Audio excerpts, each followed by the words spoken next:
From WXXI News, this is Connections. I'm Evan Dawson. Our connection this hour was made in an elementary school principal's first year at her new school. When Kim Luckett Langston signed on at Hazelhurst Elementary School near Jackson, Mississippi, the overwhelming majority of students were below grade level when it comes to reading. According to the New York Times, Principal Luckett Langston diagnosed the problem as students suffering from what she called ABT, ain't been taught. Among other issues, kindergartners would start their school journeys not knowing their letters from their numbers, she said. That was 10 years ago. Today, Mississippi has clawed itself from one of the lowest performing states when it comes to education to one of the best places where a child living in poverty can be set on an academic path to success. So what did Mississippi do that other states have not? Well, it changed the way reading is taught, for one thing. It measures students' progress toward proficiency. It rewards schools that show improvement. And the state takes a long role in telling students what to do, including approving curriculum. If Mississippi can do it, can other states? What about New York? And to drill down even further, what about places like Rochester? Education advocates are hoping that the state will have a role in helping struggling students. Right now, they are fighting for funding for a specialized tutoring program in the New York State budget. It's called HIT, H-I-T, High Impact Tutoring. Students who receive HIT meet in small groups with professionally trained tutors during school hours. And there's research on this that's showing that HIT is more effective than standard tutoring models, and students who dedicate 3 to 15 months to HIT can see a 30% increase in reading proficiency. This hour, our guests are here to talk about what HIT is, how it works, why they say it works, and why they think it could be a big change in high-needs districts like Rochester. And I'd like to welcome our guest. In studio is Ashara Baker, who is a parent advocate. Welcome back to the program. Thanks for being here. Thank you. Nice to be here. And joining us on the line, Jacquelyn Martell. Jackie is Executive Director of Education Reform Now, New York. Jackie, welcome. Thanks for being with us. Thank you for having me. And Yvette Russell is with us, Chief Strategy Officer for the Read Alliance. Yvette, welcome. Thanks for being with us. Thank you for having me. So, Ashara, the first question is, why are we here? Well, we're here because we're a few days away from a state budget, maybe a few weeks away. And this is an important moment for what you've been advocating for. Why? So the origin story really took place about 3.5 years ago. The Governor Hochul, had allocated initially in her budget proposal over $20 million specifically around high-impact tutoring. And that investment didn't land. It didn't get passed through in that year's legislative cycle. So what did I do? Reactively, as a parent who is continuously paying out of pocket for tutoring for my daughter, I called the Senate Education Chair and I blatantly said I would be sending the Education Committee my bills for tutoring for the next year until I see them. Can you do that? Did I or can I? Can you?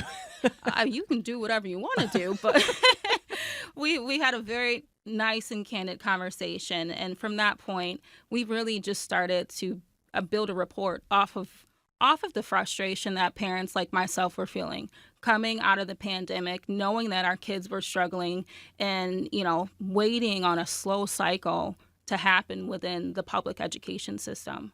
So, first of all, I love the idea that you're just going to send the bills to them saying, look, you passed the money a few years ago. You pay it. Oh, yeah. I doubt they're going to do that, but it gets their attention. Now, the question is what's going to happen here? And we're going to be talking more about that. But let's back up a little bit. You have a child now who's 9. Yes. And how is your child doing? She's thriving due to the village that I've had to build out. We've been attending tutoring for over 3.5, 4 years. So I've been paying out of pocket, building up a huge bill in my mind from savings.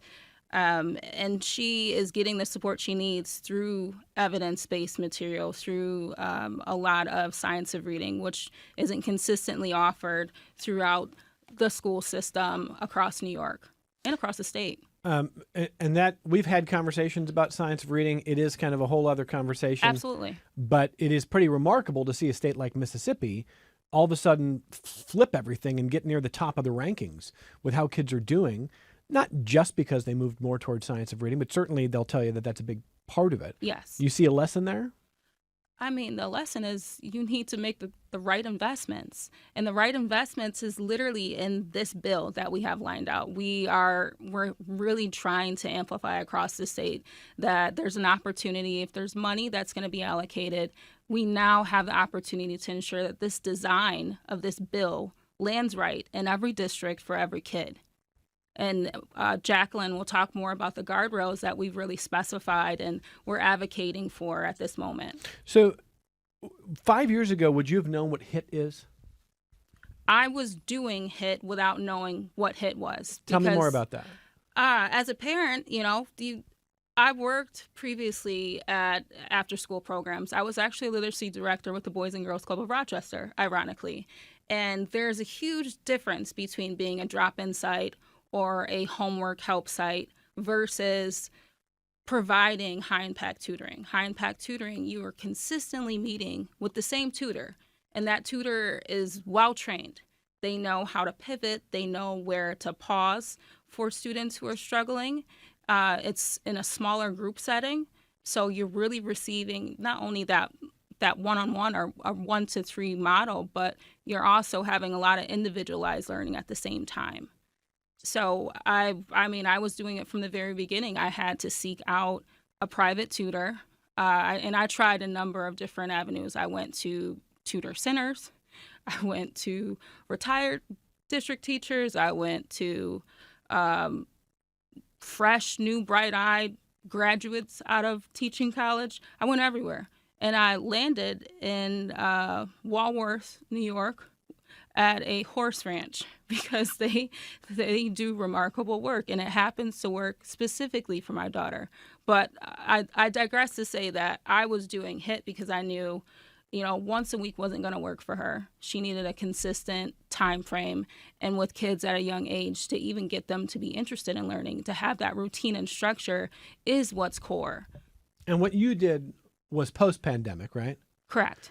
What put this issue at the forefront of so many places across the country was the pandemic. And of course, it was a podcast series and some other reporting. But during the pandemic, when a lot of families were, seeing kids kind of fall behind, it exposed that, well, if you're a wealthy family and you didn't like how things were going, maybe you just hired somebody to jump in and help.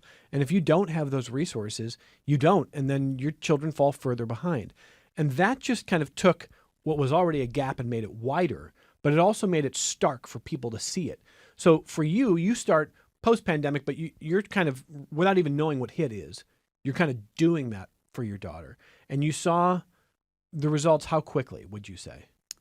She was attending through the summer, and again, a lot of money. So I'm Yeah. I have to see that this is actually effective. Yeah. Once she started that fall school year, you could just tell a difference between her working independently and then remarks from her teachers. So at that point, I was like, okay, well, I guess we're all in. We're going to have to figure some things out.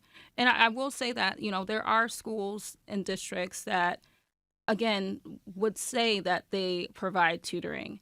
But again, there is a huge difference with the model that we're really trying to promote.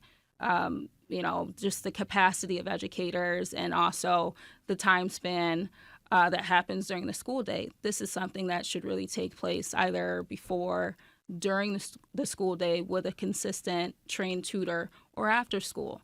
So before I bring in your colleagues, one other question on that then.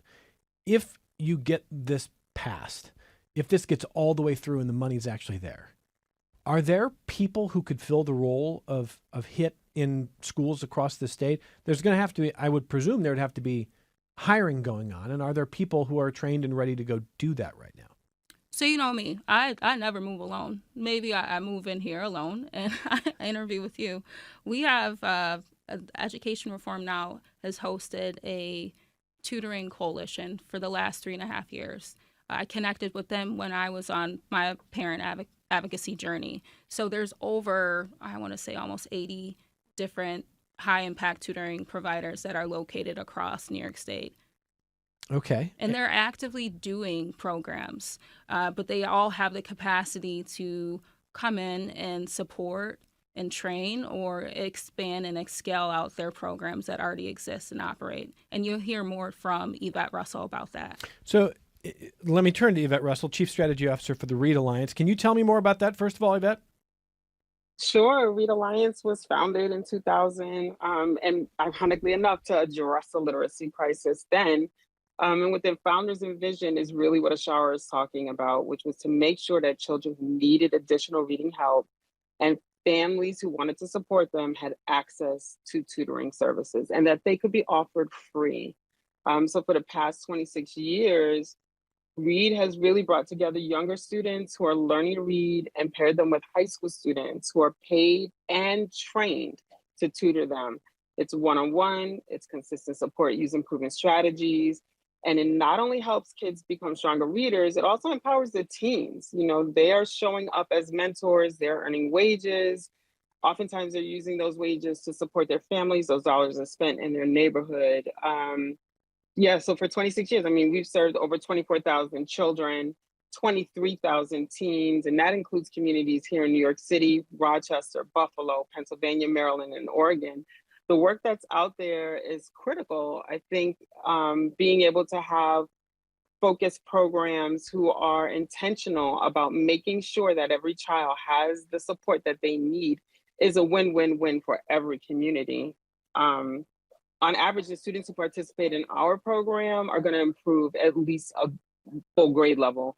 And the majority of them are coming to us already behind in their third grade reading testing scores. So this is a foundational program. We're focused on phonics. You know, Ashara was talking about her child and the support that was needed. I also am a parent of 4 children who all went through the New York City public school system. And I know what it feels like to really want to roll up your sleeves and find the time to tutor your child yourself, but also what the cost is when you don't do that or you're unable to do that.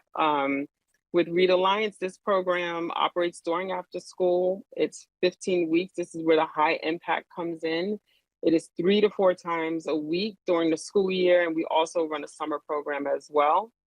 We use an evidence-based curriculum, and the students, again, who are coming to the program are students who are already behind. So the exciting thing is watching the pair, the trained teen and the young student work together during this time, especially during after school. And you would think that, one, there's a stigma already that some of the kids come to the school with, right? Come to the after school program with. Like the little kids know that they're behind. They already know it. They say it, they demonstrate it in different ways during the program. And then they've got this cool teen who comes in and is spending dedicated time with them in a trained way, in an evidence-based curriculum, being able to support them reading and sounding out words and watching how the child's eyes light up when they see their tutor, knowing that they're asking, you know, Ashara mentioned having consistency, being able to see that same teen arrive every day to spend time with that child is not only something that we get excited about because of the relationship building that's happening, but because of the outcomes. We're seeing the improvement, we're seeing the growth. And districts like Rochester are really being able to talk about this now. We did a pilot there last summer, and it was incredible. It was the first time actually that we typically work with kindergarten, first and second grade students. With the city council, we're really thankful to have partnered with Rochester City Council. What they did was to really look at what are the things that they want to have improved for their community and how to go about making that happen. And READ Alliance was able to partner with them and be able to support the goals that they have and being able to elevate the literacy skills of the students that are in the community. Some of those numbers that we look at were devastating. You know, Vice President Harris, Councilmember Harris, and City Council Member Michael Patterson, being able to have them link arms and really reach out. They called us downstate. You know, they reached out to us and said, "Hey, we see what you're doing. We see the data. We've talked to other communities. We've talked to other council members, and superintendents, and we need that support here. We don't go into communities and say we have the answer. We go into communities and say we're a partner. Let us support the strategies that you already have in place. So before I turn to Jacquelyn Martell, Yvette, just a couple of things here. When you mention, and I think Ashara mentioned, science of reading, for people who are not sort of deep in the weeds on this, the way I would describe it, and maybe Yvette will correct me if I'm misdescribing it, is I think a lot of people will think, well, everybody gets taught phonics. That's been the thing forever. And that's not exactly right. It's not that phonics might be totally absent from a curriculum, but for a number of years, there were a lot of different approaches to how kids read and how to teach. And it moved away from some evidence-based models. It moved away from phonics. And the states and the places that are moving back towards evidence-based models and kind of back to the basics and starting with phonics. Again, that's not the whole story in Mississippi. We're working on bringing onto this program a woman who helped build and architect some of that, and we hope to do that soon. Mm-hmm. But it's a big part of it. And so I just want to ask you, Yvette, when you talk to council members in Rochester or board members in Rochester, do you ask them, do you say where are you guys on phonics or reading, or where are you guys on science of reading, and just kind of take their temperature on that? Yeah, I think the real temperature check for me is, what are you willing to do to help support the students that are in need for reading support, and what have you done already? I think for us, for Read Alliance, it's important for us to be able to elevate the fact that teaching children, the letter recognition, teaching them the sounds that the letters make, teaching them what words, sounding out a word and what that strategy is. And also working with the school leadership, working with the teachers. The program is overseen by 2 licensed teachers during the after school time. So those teachers are experts. They're coming in, and the things that I hear from the teachers aren't just about the confidence that's being built when the students are able to literally sound out words and turn those words into sentences. The greatest thing that I hear is that when they're back in the classroom during the daytime, they're seeing their students participate more. They're raising their hand. They're actually challenging themselves to read more difficult texts. So we have been using honestly, the phonics-based learning has been a part of Read since its inception because of the impact that it has. Being able to build on those foundational skills. We've had our, program model validated multiple times, most recently by Dr. Susan Newman over at NYU School of Education, who not only looked at the curriculum that we're using and the model that we had for teaching reading, but also looked at our teens, and by virtue of them teaching, realized through an assessment that they were improving a full grade level in their foundational reading skills as well, just by tutoring the children that they're working with. So when we talk about, those foundational reading skills, there's a lot that goes into it. And, sometimes I get asked, how could teenagers be the ones that are tutoring when there are teachers who are challenged with that? Because they're learning a very structured program. It is consistent. It is overseen by teachers. It is a program model that has a deep impact. And we are in partnership. We are not saying that a teen is going to come in and teach a child who has never read before. We're saying that teens are coming in and they're trained to support the developmental reading that child is bringing to the classroom. And that goes across the board, whether it's during after school or in the summer program as well. The executive director of the Education Reform Now New York is Jacquelyn Martell, and the current state of high impact tutoring in the legislature, as I understand it, 2 houses, the Senate and Assembly, have included funding for HIT in their one-house proposals. $9 million in a bill from the Senate. The Assembly is a little less fully fleshed out with implementation. First of all, is that correct, Jacquelyn? Where do things stand? Yes, that's correct. So it was initially in the executive budget for $9 million, and it's in both the Senate and Assembly proposals. Okay, and so the legislature and the state aren't going to sign off for a multi-million-dollar program for tutoring that's just a voucher for parents and go hire your own tutor. Again, we've been talking about the structure of it. What are the guardrails that you think have to be there And what are we seeing that's going to ensure that this money is spent in a way that brings in tutors where they're needed and brings it in an evidence-based way? Yes. And so when we wrote this piece of legislation about 3 years ago, we were modeling it off of EARN's chapters we've seen hit scaled out in other states, including Colorado and DC. And what we've learned is that in order for this to work, implementation will be key. And this is why the legislation was actually authored. And in the legislation itself, it has the guardrails, which consist of having consistent and frequent tutors. So tutors meet with students at least 3 times per week for a minimum of a 10-week cycle. It has to be also low in ratio. So a trained tutor works with 1 to 4 students in a small group.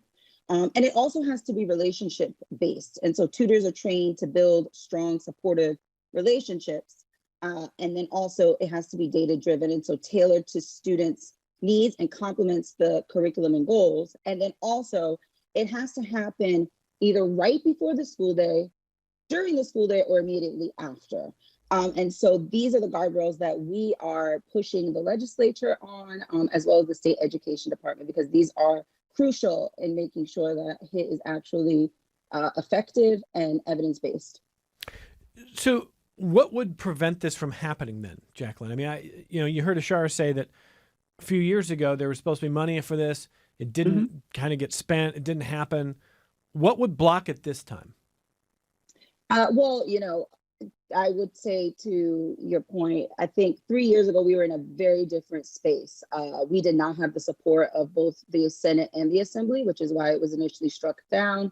And now we've worked for the past 3 years, in New York specifically, with partners like Ashara, Read Alliance, and providers across the state, as well as researchers too, who are leading on this work to really build a movement behind this. And so we've done a lot of work in engaging legislators through advocacy to make sure that they hear our voices and understand the implications if this is not implemented. And so right now we're in a very good space with it being in, like I said, both the Senate and the Assembly. And I think that the next hurdle would be, again, the implementation of it. The good thing is that also New York City actually has a high impact tutoring program in place now.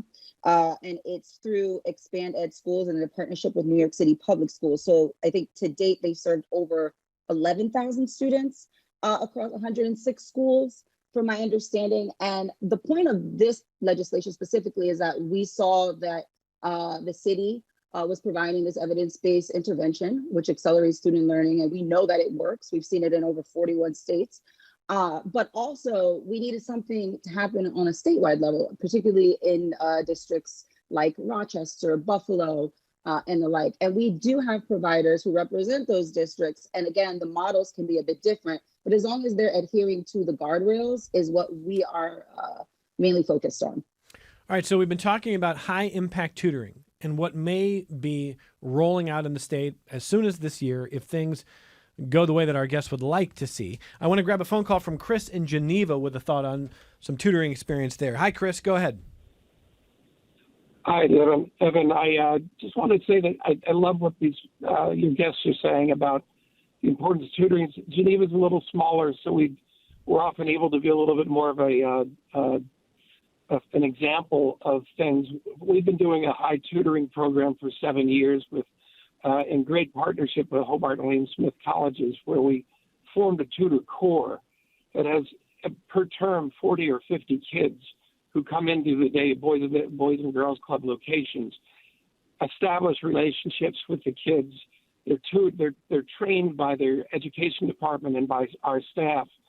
And we work on reading, obviously, at the school, but we go a little bit further in the holistic support. We started an infant program called Toddler Time, and to get the kids from age 1, 2, and 3 into the gym every morning. And within there's elements of pre-reading that are part of that. There's also food to support the family a little bit more. And then sometimes we go beyond the school district with our tutors into using Khan Academy to give some of these kids an alternative way of learning than they're offered in school, where they're clearly struggling. Khan Academy, I don't know if you're familiar with it, but it's a free wonderful thing that is really great for kids who are struggling in the traditional round up the adolescents and put them in all in one room and say, this is the way you learn. But the relationship with Hobart and William Smith, the tutoring that they're doing, a kid who's in town here learning psychology, it's great for them to tutor the same kid for 4 years and watch them grow as well. It's good for the tutors. We're paying the students minimum wage for about 6 hours a week, and we're able to raise that money for it. But it to me is getting beyond the traditional school day, sometimes getting beyond the traditional school methods because the kids are failing at that, but working in total support of the school district and the families. Food and diapers for infants leads to early reading, believe it or not. It's a great thing down here. Very proud of HWS, my alma mater. Chris, the guests have been talking about the importance of a consistent relationship. So not a tutor once a week, once a month, a different person each time, but relationship building. How important has that been where you are? Absolutely. Our kids wait at the door for their tutor. They grab them, and we're a little bit, we're smaller, so two or three to one is more common than more. Sometimes it's for special kids who are really struggling. We'll get one-on-one, and sometimes that tutor has stayed for 3 years and just fallen in love with the kids. The kids have fallen in love with them. The other thing we do is then take the kids, prepare them for employment. As they're better readers, they're better presented. And Wegmans, and we have a great program down here to get kids working. And the combination of all of these things, early reading, tutoring, rubbing shoulders with college kids, has led to a spike in the number of kids we get into college with Wegman financial support as well. It's an overall thing, and more money coming from the state to support this is key. Chris, thank you, as always, for the phone call. Appreciate that. Chris is in Geneva talking about what is happening there. What do you make of what you just heard from Chris, Ashara? It sounds like a beautiful foundation. Again, this is a community that isn't waiting for the state to pass anything because we've been waiting for years. We are on the brink of something that can be equitable across our state. But in the meanwhile, it's great to hear those bright spot stories where there are villages that are assembling and are providing this kind of work. I've seen it in Buffalo as well. When I was doing a lot of accountability work around what could be possible with different forms of legislation, whether it was within early literacy, numeracy, or comprehensive with high impact tutoring, Buffalo was one of those places where I really pointed to their Buffalo Equity Task Force Coalition, in which they had every stakeholder that you could name who impacts the Buffalo Public Schools education system. And they were all in one room and they all determined one goal. And every year they'd knock off a goal. So whether it was bus driver shortages, post-pandemic, whether it was, again, addressing learning loss and forming a tutoring program, they did those things. They have a great relationship through SUNY Buffalo, which then builds a natural pipeline for a lot of their trained tutors who are then working directly with Buffalo Public Schools. Chris, thank you for the phone call. I've got a couple of emails I'm going to share after our only break, and we'll come back and talk about what comes next here with Ashara Baker, a parent advocate. Jacquelyn Martell is with us, Executive Director of Education Reform Now, New York. Yvette Russell is the Chief Strategy Officer for the Read Alliance, and we'll come right back on Connections. This is Connections. I'm Evan Dawson. When I listened to the Sold a Story podcast series on the subject of reading, it was really interesting to hear how long it took some people who were involved with policy, involved with curriculum, how long it took them to say, we got this wrong. And that's not easy to do, especially when we're talking about kids reading, education, something where there's already a lot of inequality and nobody wants to be wrong. No one wants to feel like they made a decision that sent kids in the wrong direction. But if you listen to that podcast series, eventually people get there. And I don't know that that is in the same category as HIT, but it's interesting that when I was reading about HIT before this program, there are some districts that have basically said, I'm not sure we need it or haven't advocated hard for it. So I don't know what Rochester is going to say. I don't have anyone from the school board. I will say, though, the school board president in Rochester is very big on the science of reading, very, very keen on saying, what have we gotten right? What have we gotten wrong? What does the evidence say? And how do we go forward? So Ashara, what's your perspective on, working with the district that you want to see, take some ownership of making sure we're going in the right direction on something that can be sensitive, where people might, it's not easy for people to say like, hey, maybe we didn't steer this in the right direction for a while. So what have you seen? Well, first of all, Commissioner Simmons, she's the president of the board. Yeah, president. She's remarkable. We've had beautiful conversations about the possibilities of Rochester City School District students. So I know that we definitely have a great champion at the head of the Board of Education. I'd say that in looking across the state, because we're talking about this equitable piece, we know that there are so many programs that have already launched within New York City. It was already mentioned on this call. They've made great investments within the science of reading. I think they're almost into year 2 or 3. They've made investments within New Mercy with math.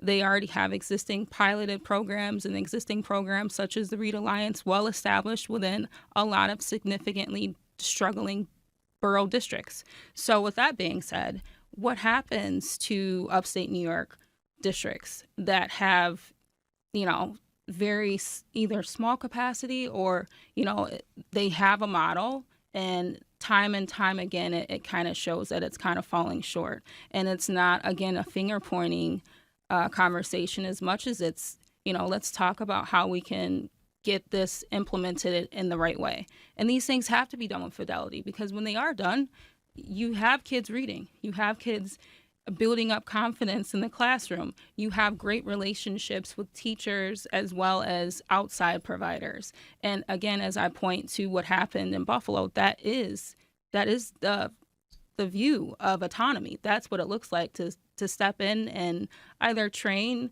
BPS educators or have a supplementary model where you have outside providers coming in, building up that great relationship, helping support struggling students, which creates less of a struggle during the school day, essentially. I don't know if you've met the superintendent in Rochester. Dr. Rosser's been here for about 9 months, and he's only been here for about 9 months. So he kind of has the advantage of saying, hey, everything that happened before me was before me. Absolutely. So if something wasn't working, it's not necessarily on his hands. He's there to try to fix a lot of problems. I would think that would free him up to say, hey, this idea didn't work, or this idea is not working with reading or math or otherwise. I don't know if you've met the superintendent. We're going to be meeting very soon. And I'm really excited. Again, all of my advocacy comes back home. So again, I work with partners within New York City. I travel across the state supporting parent advocates, but I'm so conscious about what is happening within my city. I know that we have singular digit outcomes, and nothing has worked. Well, hold on a sec. Define that a little bit more. What's a single digit outcome? And this isn't updated material, but again, we have students that are significantly low within math. So I think there's maybe 4% or 5% of 8th graders who math proficiency who tested proficient, so they understand the basics of 8th grade math content. So there's about 95% or maybe 90% of 8th grade students who are grappling and who are struggling, and that's not a finger pointing statement. That's just the data. That's the number. So until we get out of our heads and really just speak towards the number and look at designs, look at models, look at programs that are actually working, I think, we'll be in a better place. All right, before we go back to the phones, let me just ask Yvette and Jacquelyn a little bit about that concept. So Yvette, let me start with you on this one.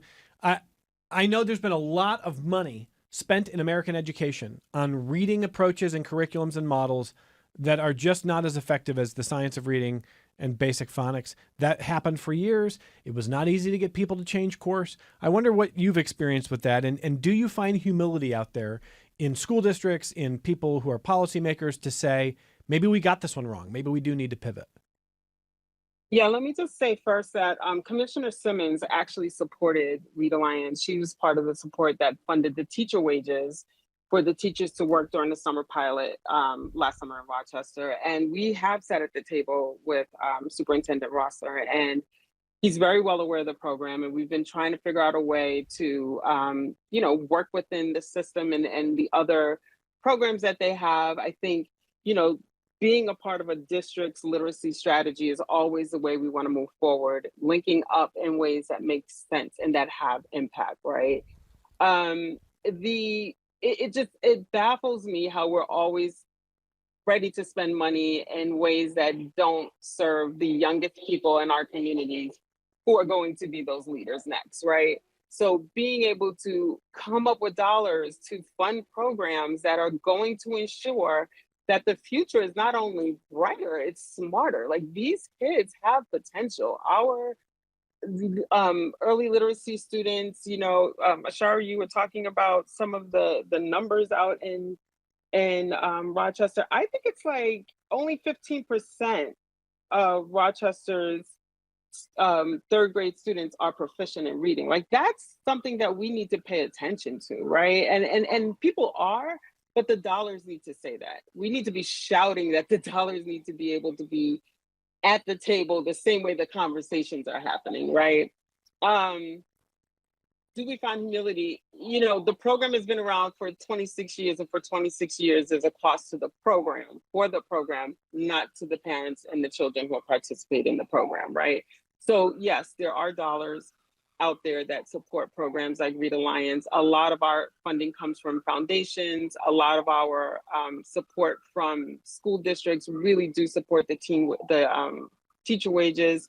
And we've gotten dollars through the city. We're part of it here in the city, and other communities out in Pennsylvania. It is school districts. It is a combination of other nonprofits working together to ensure that programs like Read Alliance can be built into the ecosystem that already exists, because the outcomes are phenomenal. And when we talk about the teens who are on that threshold of moving into, life beyond their K through 12 experience, we need to make sure that they're prepared and equipped to be able to do so successfully. And part of that means being able to read through the things that make everyday life a wonderful experience for most of us, So oftentimes the teens are in our program are able to look back and remember when they had a similar experience with learning that the student that they're tutoring is having. And for some of them, they're still struggling.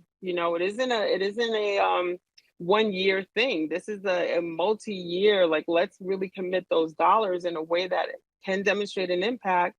And let's make sure that it's consistently happening. Like, I think that's the most important thing, is that, within an administration, there comes funding, there comes, ideas and this whole effort and policies to support them. And then that administration shifts, and so does the focus. So Ashara mentioned a few, just community-based organizations up in Western New York that are really keeping this topic around early literacy and literacy period alive. And it's happening, whether or not there is a statewide push to make it happen. Anything you want to add there, Jacquelyn Martell?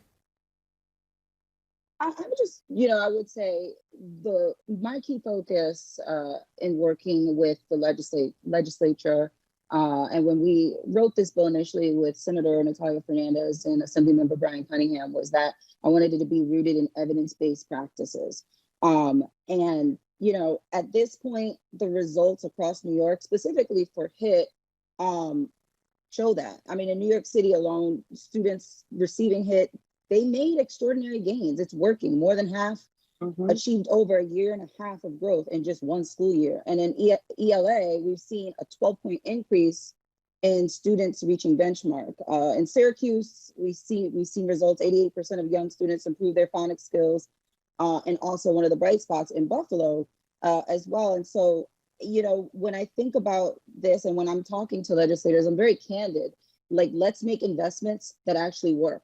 And also, let's take a step back and see what's not working so that we can address those things as well. I'm not of the belief that you should be pouring more money into a system where there are not optimal outcomes, because quite frankly, what trajectory does a child have if they're coming out of the public education system not able to do basic math or being able to read, what type of life are we really setting them up for?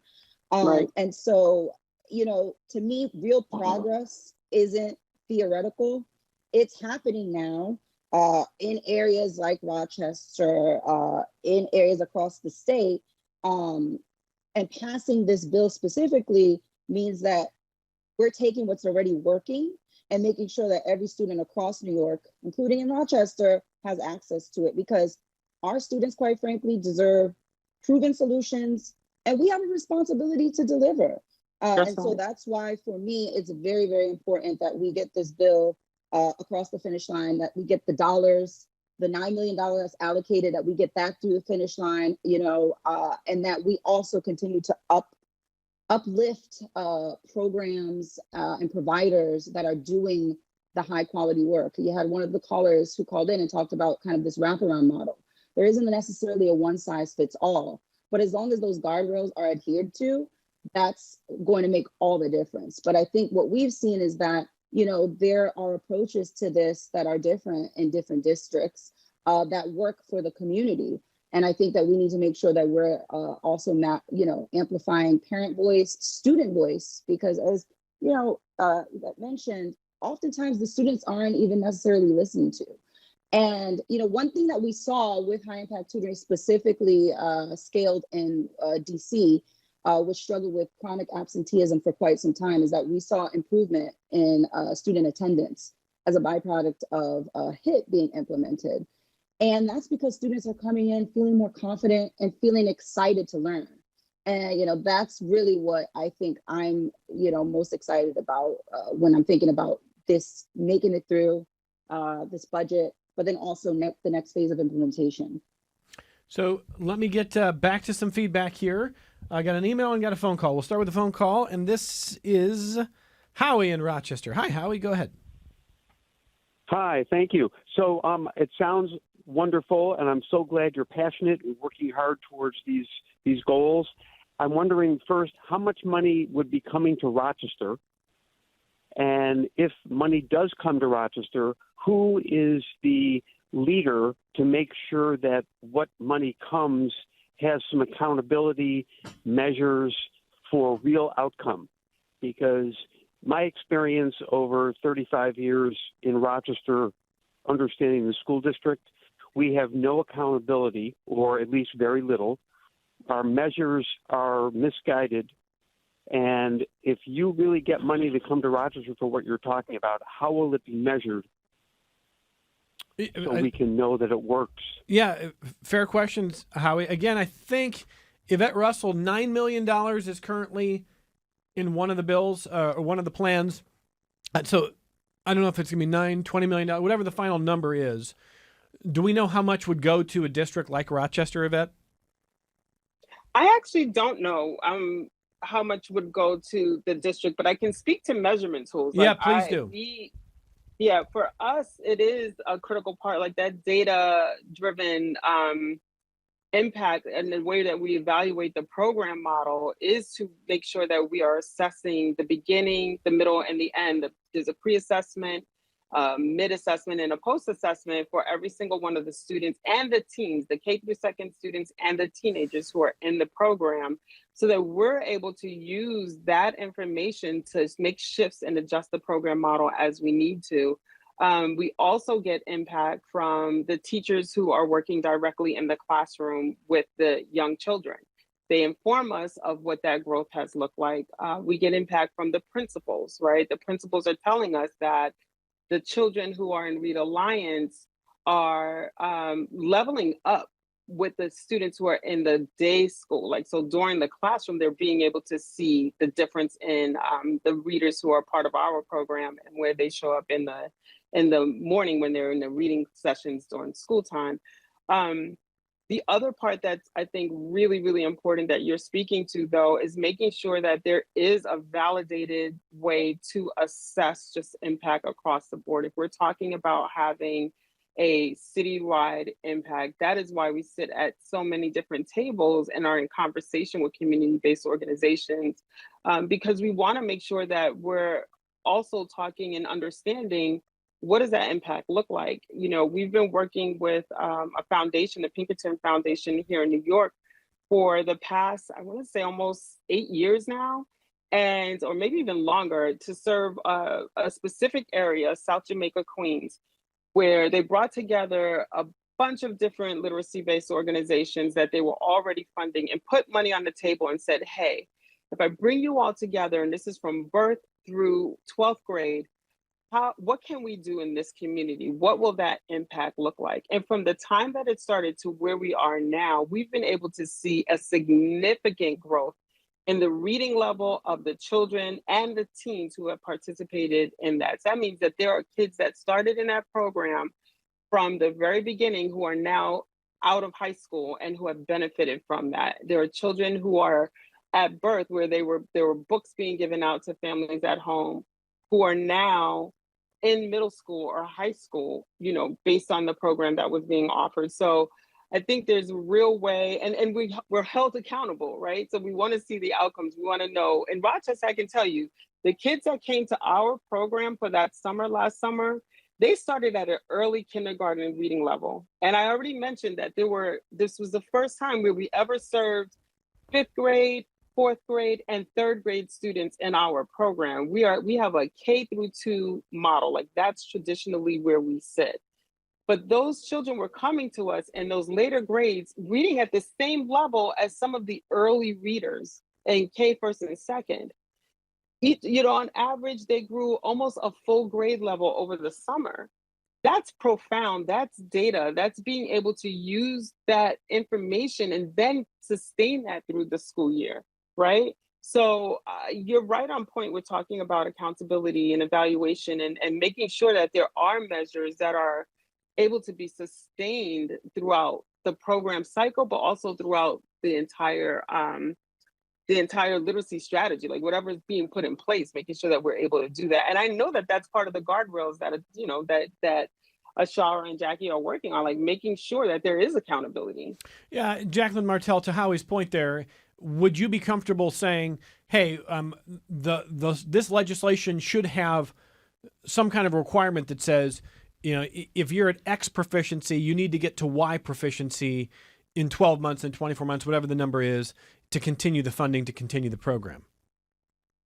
Yes, I think we would be comfortable with that. And just to be clear, we're in direct conversations with the governor's office, the legislature, and also the state education department as it pertains to implementation. The bill itself calls to establish a statewide grant program for local education providers so that they can leverage a variety of strategies in recruitment and training tutors. I think the key thing here is going to be, and I should also say that the bill also calls for public reporting to improve transparency and data collection so that we can continually assess student outcomes and progress.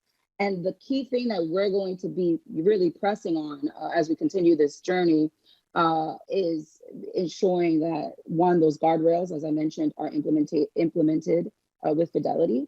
And then also, two, that the funds are going to the highest needs districts. That was one of the key components when we wrote this legislation, was that we called for districts that are the highest needs to get this money first. Rochester would be included in that. And so these are continual conversations. And, you know, it probably will require also continual advocacy around this as well. So in our last minute or so, Ashara, are you confident that if this money comes through this time, really comes through, that the city of Rochester's school district is going to spend it well and that we'll be able to measure whether this is working? We have new leadership. There's new energy. It's a new year. I have all the confidence in the world. And we have a statewide coalition of a lot of advocates who have great models, great examples, and great providers to support districts like the Rochester City School District. I had an email from Jane wondering how early does HIT start?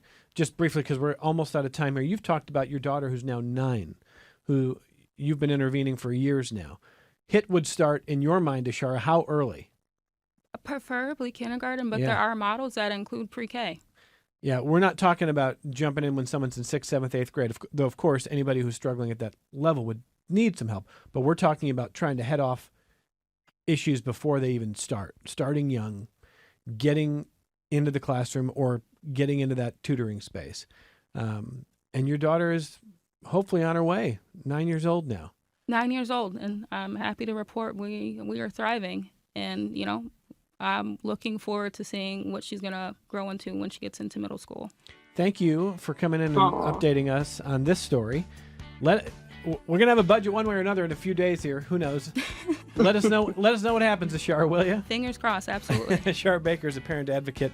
Yvette Russell, Chief Strategy Officer for the Read Alliance.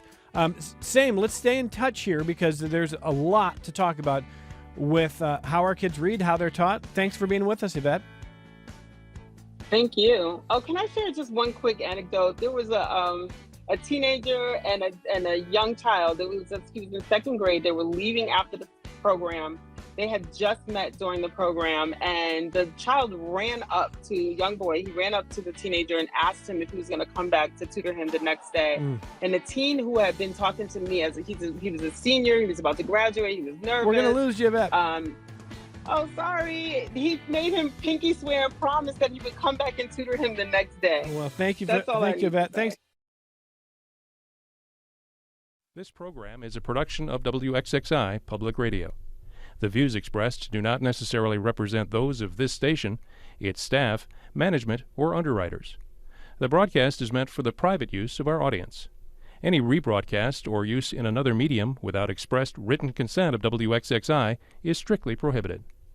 Connections with Evan Dawson is available as a podcast. Just click on the Connections link at WXXInews.org.